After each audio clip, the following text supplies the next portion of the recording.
Hello, welcome back to another series of our entrepreneurial training section. My name is Prince Yemi Kesali, and today we shall be talking about how to prepare starch spray. Before we talk about this, please, if you're yet to subscribe to our YouTube channel, please do. And also, if you're yet to follow us on Facebook, please do. My name is Prince Yemi Kasali. This edition we shall be talking about how to prepare our starch spray. Preparing a starch spray is not quite different from preparing the normal cold water starch. You can prepare our cold water starch in two forms, by using antisol or by using cassava. So you can use any of it. Prepare your normal cold water starch, then add more water to it as your cold starch spray. So what you just need to do is to add more water to your cold water starch, then you will have our starch spray, because our starch spray is applied directly on our fabrics while ironing, so we don't need much thickness on it. We want it to just go light on the cloth while ironing.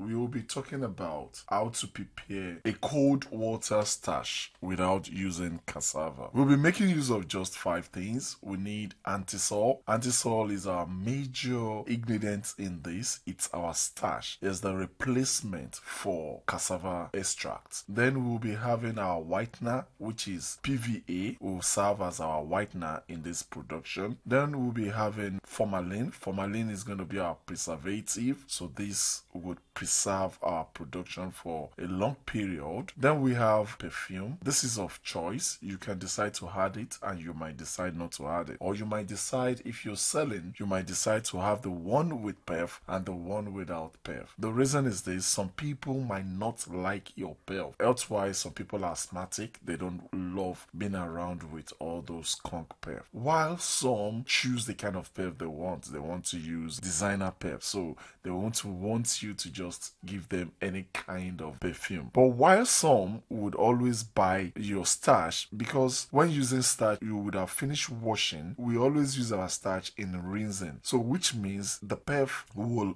be on the fabrics. So some will love it for the perf because they felt like they don't need to buy perf again after rinsing with your starch. So that is why you need a good combination of perf, something of good quality and good scent. Then we need water. So those are all we need for our starch. So here, for 2 liters of a cold water starch, we'll need antisol of 35 grams. We need PVA, that is our whitener, of about half a liter. We need formalin of 10 milliliters, fragrance of 10 milliliters, but this might be more, might be less, depending on what you want and what you think your customers want. Then we have our 2 liters of water. So before we go further, we need to talk about precautions. Please do not make your preparation close to naked fire or flame, and avoid direct contact with the chemicals. Keep chemicals out of the reach of children. Keep chemicals away from fire or naked flame, and do not taste chemicals. Especially, we'll be using formalin in this production, so please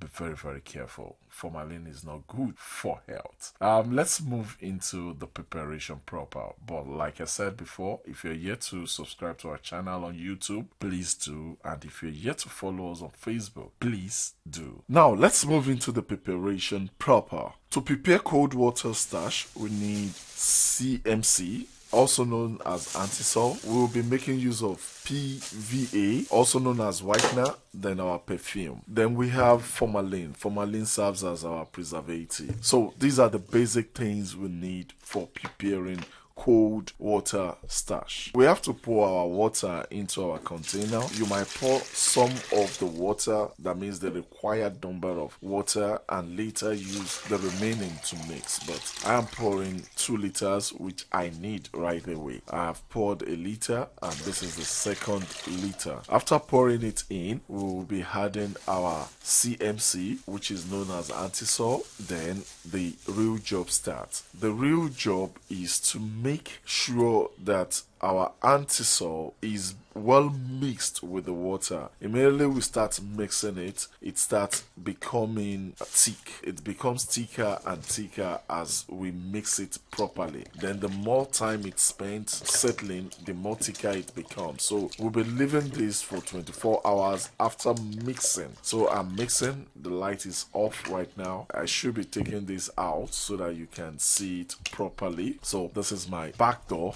I'm still mixing. I want it to be well mixed, so I keep mixing to try and dissolve the ones that formed together. So I want to make sure I mix it properly, but the way I'm seeing it, this thing is not going to get well mixed until I leave it for the required number of time. So I'm taking it to a more comfortable place. This is my cage, so it's on my cage right now. So I left it, and after 6 hours it's getting better. So I'm mixing again. I'm trying to stir again. I'm trying to stir it again so that it gets better. So every 6 hours I keep checking to stir so that we can have a good result. So I'm still stirring. I'm sorry I'm not having good light here, but the basic thing is just for us to stir every 6 hours. So I have to keep it for another 6 hours. Then I come back again to come and stir. This is another 6 hours. So coming back again to come and stir. So it's better now. The powders that are not well dissolved are gone. So I think with time all those things will get soaked into the solution and it dissolves. So this is another 6 hours. I'm coming back to come and stir, and this time around I'm coming back to come and finish the whole preparation. So I'm stirring again. So after stirring, I would have to start adding the remaining ingredients. So this is my PVA, that is my whitener. So I have to add my whitener. Then after doing that, I stir. So I'm stirring it. So I keep stirring till I have it well mixed. So I keep adding my whitener till I have good results. Instead of doing this, you should measure your whitener. Make sure you have an accurate preparation. And measurement is not really for a one-time production. It's for you to have a consecutive same production, so that when you produce today, what you produce today will be same as what you'll be producing tomorrow and what you'll be producing next. So I'm adding more water because my starch is too thick unless I want to prepare a bond. You know, that one is very thick. So most of the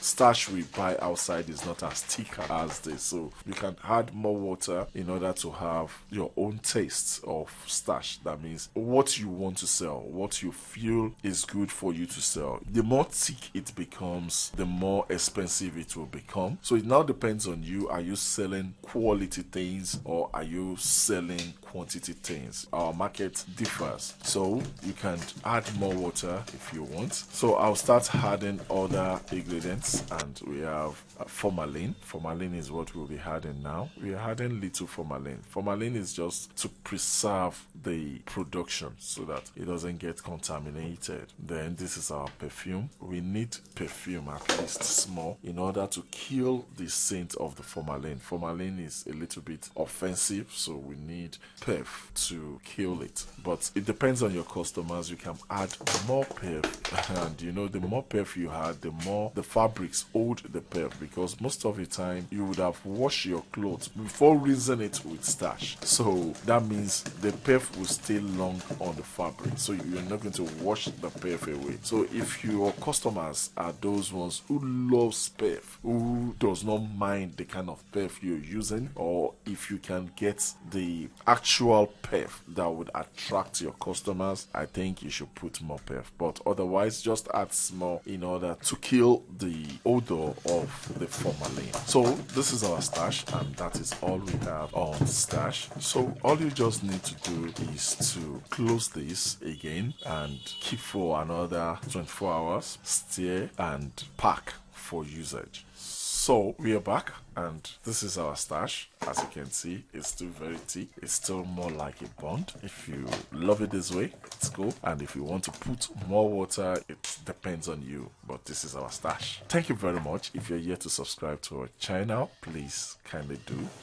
And if you're yet to follow us on Facebook, kindly. To have our spray starch, all we need to do is just to dilute our preparation. The more water we add to our starch after making our starch, starch, the more water we add to it, the more easier it is to spray on our clothes while ironing. So in our own preparation, we will just be adding enough water into what we have. So I'm going to take some of it into another container so that you can see what I'm saying. So I'm going to take small of it. You can see I only took small, just about 3 spoons. That's okay. So let me take that aside. I'm going to close this, then put water into this. You see how much water we are adding into this before I can have a sprayable starch. So that's 1 liter. You know the cup is 1 liter. So I'm adding half of it already. So I have to, the real work is just to mix it because it's very thick. So we need to really work on it. So I'm making use of spoon. It seems as if the stick cannot turn this. So let me make use of spoon this time around to have this done. Okay. I'm putting in more starch just to make it go fast. It seems as if the other one is just dancing inside the water. So that is why I'm putting in more starch. It's not as if the water too much. You can see I'm still adding more water and I'm still going to add more water into this. So I think it's time to add the remaining water into it. So I keep adding water, keep stirring, keep adding water. This is still too thick to be a spray. Some of the starch we sell outside is just as this thick. So that is why I'm saying that the preparation we did is very thick. So it now depends on you. You can decide to leave it like that or add more water. So it is still very thick. So I'm adding more water. So almost 1.5 liters now. So this is a spray starch. So we only need to add this into our spray container. Thank you very much. My name remains Prince Yemi Kasali.